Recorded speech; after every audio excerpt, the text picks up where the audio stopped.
Was this Srini 2026 question ambiguous? Some students got 0.75 minutes and others got 1.5 minutes. As per the NTA, उनकी official की के हिसाब से the answer 0.75 minutes. Rate of the reaction जो ली है उन्होंने वो ली है -1/2 dA/dt. And you know this stoichiometric coefficient को incorporate करना means that they had followed the IUPAC definition of the rate of the reaction, and that would be equivalent to K. A raised power 0, that would be equivalent to 1, so that is K. Okay?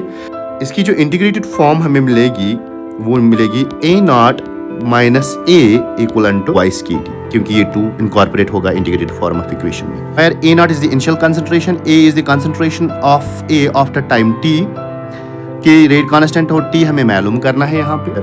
A0 आपको पता है initial concentration है 2 molar minus 0.5 equal to 2, K is 1 mole per litre per minute, it is 1 into T.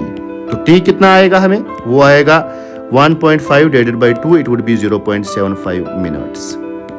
तो ये जो है this is official interpretation of this question. तो उस सेकंड इंटरप्रिटेशन के एतबार से तो हमारा फिर बनेगा -dA/dt is equal to K. Clear. को उस एतबार से हमारी जो इंटीग्रेटेड इक्वेशन आएगी A0 minus A is equal to KT. Clear.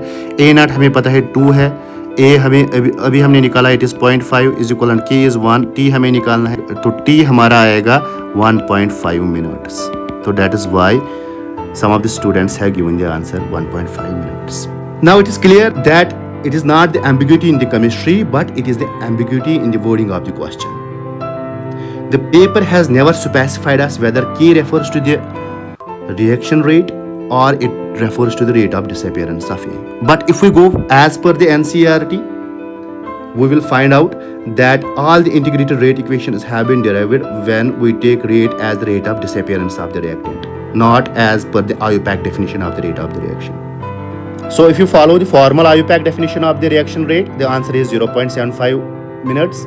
And if you follow the way NCERT derives integrated rate equations, 1.5 minutes is also a reasonable interpretation. A single clarifying sentence in the question would have removed this confusion. So what do you think? Should the examiner have specified the meaning of K? Let me know your reasoning in the comments. Thanks.